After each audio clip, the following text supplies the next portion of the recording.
Du livre des Actes des Apôtres.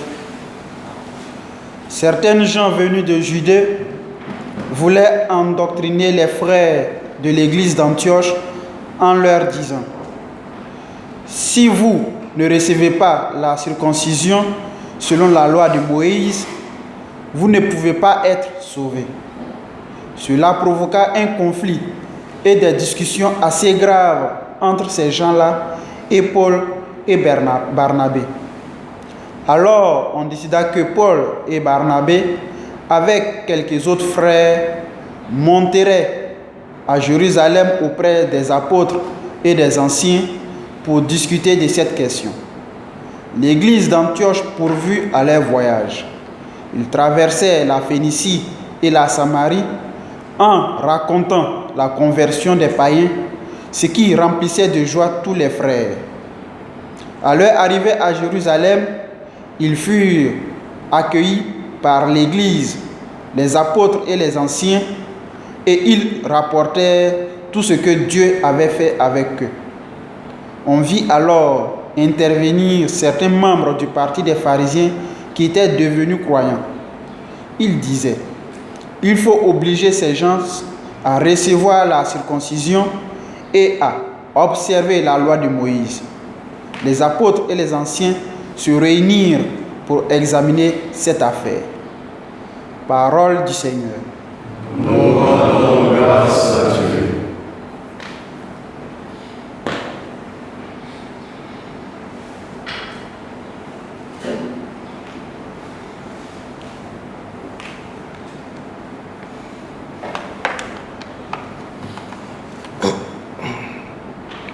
Nous irons dans la joie vers la maison de Dieu.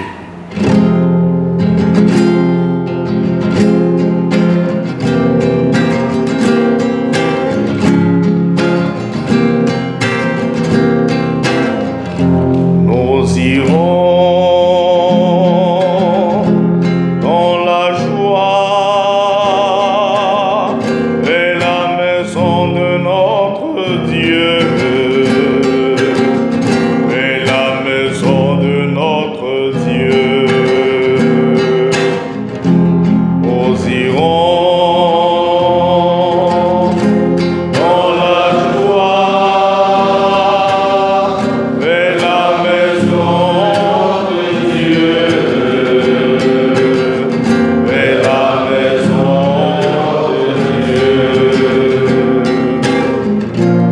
Quelle joie qu'on m'a dit, nous irons à la maison du Seigneur. Maintenant, notre marche prophète devant tes portes, Jérusalem.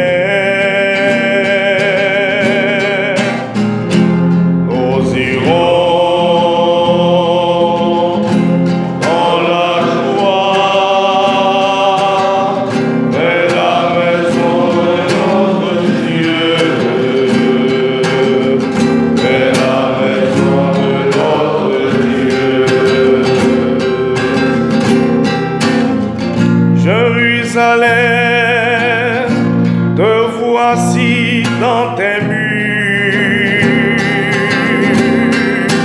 vie où tout ensemble ne fait que.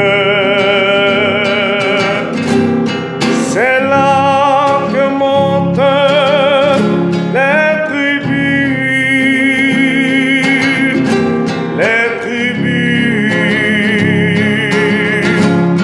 Seigneur,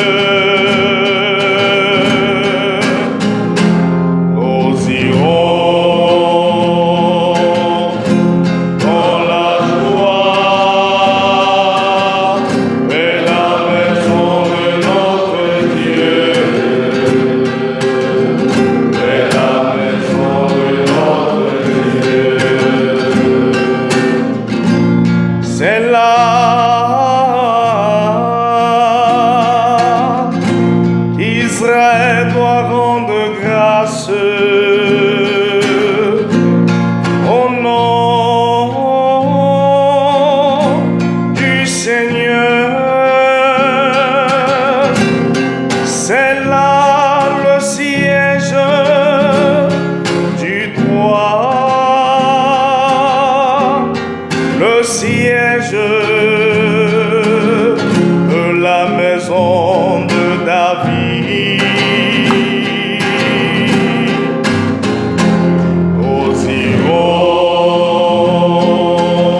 Le Seigneur soit avec vous. Et avec votre esprit. Évangile de Jésus-Christ selon Saint Jean. Gloire à toi, Seigneur. À l'heure où Jésus passait de ce monde à son Père, il disait à ses disciples, « Moi, je suis la vraie vigne, et mon Père est le vigneron. Tout sarment qui est en moi, mais qui ne porte pas de fruits, mon Père l'enlève. Tout sarment qui donne du fruit, il le nettoie, pour qu'il en donne davantage. Mais vous, déjà vous voici nets et purifiés grâce à la parole que je vous ai dite. Demeurez en moi comme moi en vous. De même que le sarment ne peut pas porter du fruit par lui-même s'il ne demeure pas sur la vigne, de même vous non plus, si vous ne demeurez pas en moi. Moi, je suis la vigne, et vous les sarments. Celui qui demeure en moi et en qui je demeure, celui-là donne beaucoup de fruits, car en dehors de moi, vous ne pouvez rien faire. Si quelqu'un ne demeure pas en moi, il est comme un sarment qu'on a jeté dehors et qui se dessèche. Les sarments secs, on les ramasse, on les jette au feu et ils brûlent. Si vous demeurez en moi et que mes paroles demeurent en vous, demandez tout ce que vous voudrez et vous l'obtiendrez. Ce qui fait la gloire de mon Père, c'est que vous donniez beaucoup de fruits, ainsi vous serez pour moi des disciples. Acclamons la parole de Dieu. Louange à toi, Seigneur Jésus.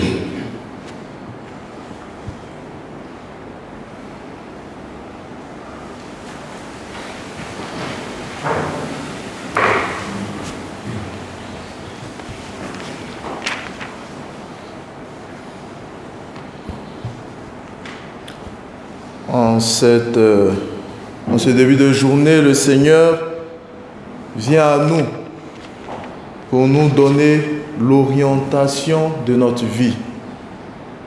Déjà dans la première lecture, on a pu le constater, c'est toujours ce récit de Paul et de Barnabé qui sont portés à aller annoncer, à aller évangéliser partout la résurrection du Christ.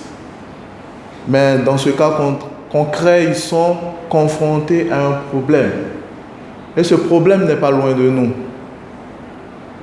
Ce problème, c'est que les fidèles, les nouveaux chrétiens, à cette époque, ils se demandaient qu'est-ce qu'il y avait de plus essentiel.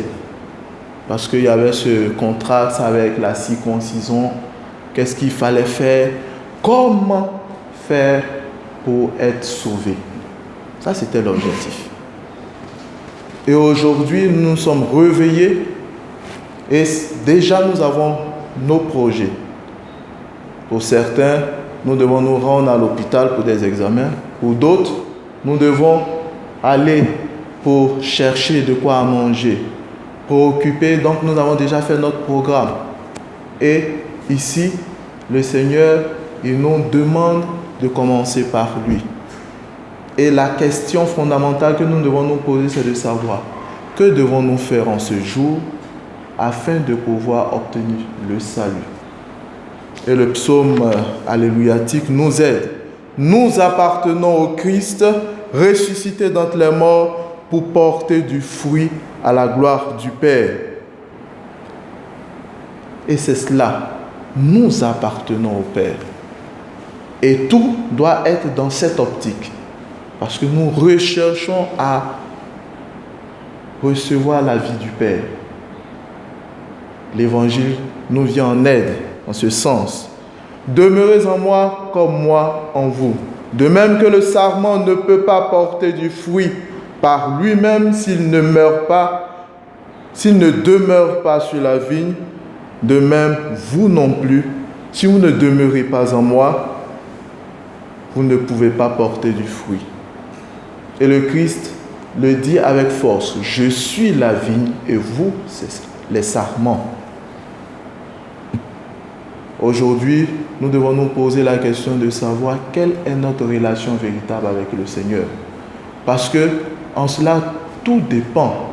Notre vie en dépend. Parce qu'il le dit, toutes ces inquiétudes qui ne font que nous ronger, qu'est-ce que nous devons faire? Pourquoi nous devons le faire? Qu'est-ce que nous sommes habilités à faire? Quel choix nous devons faire dans notre vie? Il le dit ici, il nous donne le secret. Si vous demeurez en moi et que mes paroles demeurent en vous, demandez tout ce que vous voudrez et vous l'obtiendrez. Ce qui fait la gloire de mon Père, c'est que vous portiez du fruit. Et chers frères et sœurs, je vous invite à pouvoir vous accrocher à cette parole en ce jour, à rechercher le Seigneur, que ce soit dans les plus, les choses les plus dérisoires de cette journée. Cherchez le Seigneur, s'accrocher à lui. Philippe a dit, Seigneur, montre-nous le Père. Et la réponse du Christ, je suis avec toi et tu ne me connais pas, Philippe. Pour dire tout simplement, nous savons ce que nous devons faire. Nous savons quoi faire pour pouvoir nous accrocher au Seigneur. Que l'Esprit nous aide en ce jour et nous demandons à la Vierge de Fatima de nous aider en ce jour à pouvoir voir l'essentiel de notre vie qui est de pouvoir marcher à la suite du Christ, accrocher à lui et de pouvoir demeurer avec le Père.